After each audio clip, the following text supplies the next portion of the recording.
श्राप के आगे तो भगवान भी मजबूर हो जाते हैं। श्राप की वजह से ही तो भगवान को धरती पर अवतार लेना पड़ता है। और श्राप ही वो वजह थी जिस वजह से प्रेम के प्रति कान्हा और राधा को विरह सहनी पड़ी थी। नमस्कार, मैं शिव शक्ति आज आपको बताने जा रही हूँ कि आखिर क्या कारण था जिसकी वजह से देवी राधा और श्री कृष्ण को विरह सहना पड़ा था। हम सब जानते हैं कि त्रेता युग में रामायण में भगवान श्री राम की केवल कथा ही नहीं है बल्कि उसमें एक आदर्श जीवन का सार भी है, एक मर्यादित जीवन जीने की सीख भी है। उसमें अधिकार की बजाय कर्तव्यों पर अधिक जोर दिया गया है। रामायण में हम जानते हैं कि भगवान श्री राम को माता सीता का वियोग सहना पड़ा था। उसके बाद द्वापर युग में श्री कृष्ण और राधा को भी वियोग सहना पड़ा।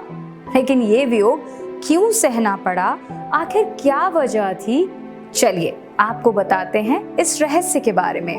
उन्हें विरह एक श्राप के कारण सहना पड़ा था। वो श्राप किसी और ने नहीं बल्कि स्वयं देवऋषि नारद मुनि ने उन्हें दिया था। एक बार जब देवऋषि नारद मुनि जी को अपने ब्रह्मचर्य पर अहंकार हुआ तो इस अहंकार को उन्होंने भगवान शिव यानी महादेव के समक्ष प्रकट किया। उन्होंने महादेव के समक्ष ये कहा कि मेरा ब्रह्मचर्य तो इतना अटूट है कि इसे स्वयं कामदेव भी नहीं तोड़ पाए। इस पर भोलेनाथ ने उनकी बहुत ज्यादा प्रशंसा की, परंतु उन्हें इस बात को लेकर भी अवगत कराया कि इस बात को आप अभिमान में आकर भगवान विष्णु जी के सामने ना कह दे। परंतु देवऋषि नारद ने सोचा कि भगवान भोलेनाथ आखिर ऐसा कह क्यों रहे हैं। उस समय देवऋषि पर अहंकार इतना ज्यादा था कि वो नहीं माने और भगवान विष्णु जी के सामने देवऋषि अपनी बात गुणगान करते करते कहने लगे। जगत के पालनहार भगवान विष्णु उनके अहंकार को पल भर में ही समझ गए। उन्होंने देवऋषि के इस अहंकार को तोड़ने के लिए एक माया रूपी जाल की रचना कर डाली। उसके बाद जब देवऋषि नारद जी विष्णु से भेंट करने के पश्चात वापस जा रहे थे तो उन्हें रास्ते में एक बहुत सुंदर सा महल दिखा। उस महल में विश्व मोहिनी नाम की राजकुमारी के स्वयंवर की तैयारी चल रही थी। जब देवऋषि नारद मुनि ने राजकुमारी का रूप देखा तो बस वो उस पर मोहित हो गए। उनकी भी बहुत इच्छा हुई कि वो इस स्वयंवर में हिस्सा लें। और इसके बाद क्या हुआ, चलिए विस्तार से सुनिए। इसके लिए उन्हें एक बहुत सुंदर सा रूप चाहिए था, जिसके लिए वो फिर से भगवान विष्णु के पास चले गए और उन्होंने विष्णु जी से आग्रह किया कि हे प्रभु, मुझे हरि का रूप दे दीजिए। इस पर भगवान विष्णु ने कहा कि हे नारद, मैं आपको हरि का रूप तो दे दूं, लेकिन कहीं ऐसा ना हो जाए कि तुम उस रूप को लेकर पछताओ। दरअसल नारद जी नहीं जानते थे कि हरि का एक रूप वानर भी है।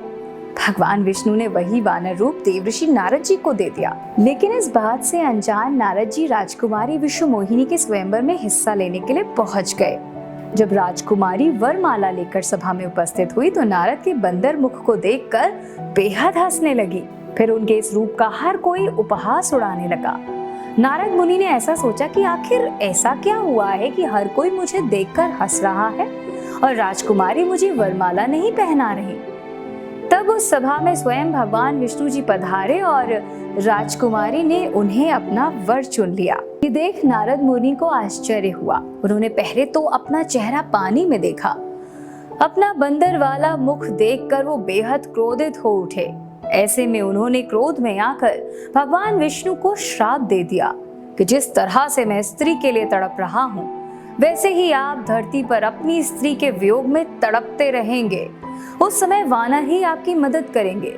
जब भगवान विष्णु की माया का प्रभाव खत्म हुआ तो देवऋषि को अपनी गलती का एहसास हो गया। उन्होंने तुरंत ही भगवान विष्णु से क्षमा मांगी। जब भगवान विष्णु ने त्रेता युग में धरती पर प्रभु श्री राम के रूप में जन्म लिया तो उन्हें इसी श्राप के कारण माता सीता का वियोग सहना पड़ा और द्वापर युग में श्री कृष्ण के रूप में जन्म लिया तो उन्हें इसी श्राप के कारण देवी राधा का वियोग सहना पड़ा। तो आपने देखा कि किस प्रकार नारद मुनि के श्राप से विष्णु भगवान जब राम के अवतार में आए तो उन्हें सीता से वियोग सहना पड़ा और जब कृष्ण के रूप में आए तो उन्हें राधा से वियोग सहना पड़ा। हमें उम्मीद है कि आपको हमारी ये रिसर्च जरूर पसंद आई होगी। आगे भी इस तरीके की रिसर्चेज हम आपके सामने लेकर आते रहेंगे, लेकिन उसके लिए आपको हमारा चैनल सब्सक्राइब करना पड़ेगा और साथ ही बेल आइकन प्रेस करना पड़ेगा ताकि सबसे पहले कहानी आपके पास पहुंचे। जल्द मिलेंगे, तब तक के लिए दीजिए इजाजत। नमस्कार।